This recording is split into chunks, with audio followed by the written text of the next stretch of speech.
يعد حصن نجر من أقدم الحصون الحميرية الأثرية في الجمهورية اليمنية، ويقع حصن نجر في قرية نجر بمديرية عيال سريح بمحافظة عمران،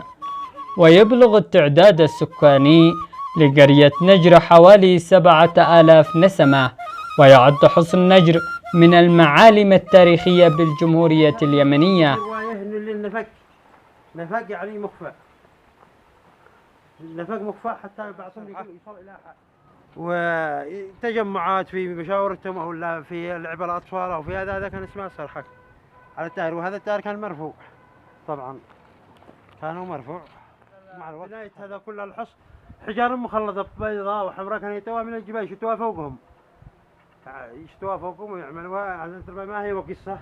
ثرت، حيث ذكر في عدة مؤلفات قديمة وحديثة. أما بالنسبة للكتب القديمة مثل كتاب الإكليل، وكذلك في قصيدة قدم بن قادم، والكتب الحديثة ما وجدناه مؤلفا في كتب المؤرخ الشيخ صالح الحاذق وعدة مشايخ من بيت الصعر، وكذلك من أبناء عمران وهمدان والمحويت. ومن ما يدل على قدم هذه النقوش الحميرية من على منازل أجدادنا القدماء الذي ذكر في عدة مؤلفات، منها كتاب الإكليل للهمداني، وعدة مؤلفات لإخواننا المؤرخين في محافظة عمران على رأسهم الشيخ صالح الحاذق، وعدة من مشايخ عمران بيت الصعر وغيرهم، فقد ذكروا هذا الحصن في عدة مؤلفات. وما يشهد بأن هذه هذا الحصن من الآثار القديمة ما ذكره الهمداني في كتابه الإكليل. كان حصن منيع للغزاة، يعني الحصن هذا بقى متحصن لم يستطيع أي غازي أن يغزوه، بسبب يعني إن كانوا يوفروا فيه هذا كل شيء، حتى الماء هذا من بير دلع هذه حفرها قدم ابن قادم، حفر بيد يعني لا حوالي يعني زي ما تقول قال 77 قامة، والقامة هذا حق الأولين. وكذلك بئر دلالة التي حفرها الملك قدم بن قادم الذي سكنها في هذا الحصن وغيره من الحصون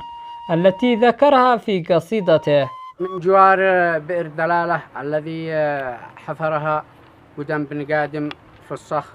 والذي ذكرها في قصيدته المؤلفة أكثر من 120 بيت، والذي قال: عنيت بنجر برهة بعده شوع، وكنت بنجر بعد حالي ناجرا،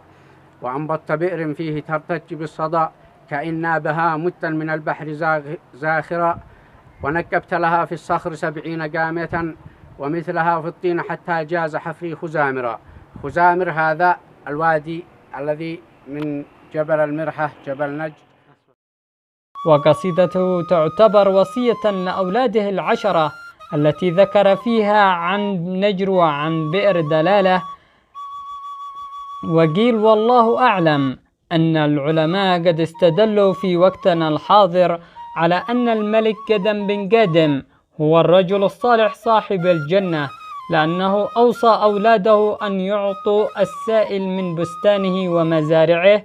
فقال لهم وقت حصاد الزرع: يعملوا للمحتاجين علامة في رأس جبل ضين، وذلك بأن يقوموا قبل الحصاد يحرقوا أي شيء لكي يعرف المحتاجين أنه قد حان وقت الحصاد، لكي يأتوا ليكرموهم كما كان يعمل أبيهم. وقال في قصيدته: وشبوا بأعراض الشماريخ ناركم، ليهتدي إليها طارق بات حيرانا. وفي الختام نطالب من الجهات الحكومية ذات العلاقة أن يقوموا بترميم حصن نجر التاريخي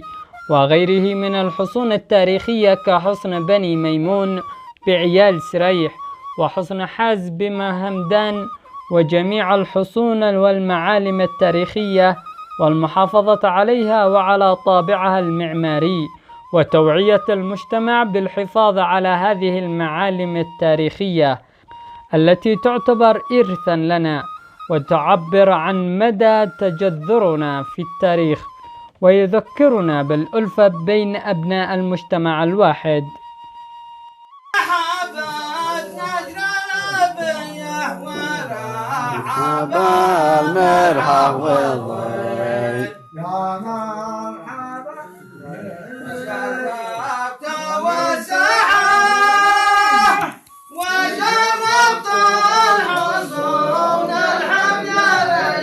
بين أجري الحيدة الزبي يا مرحبا ضيفي عزيز القدر شرفنا قدومه واعتز داري والمقام يا ناس وصل ضيف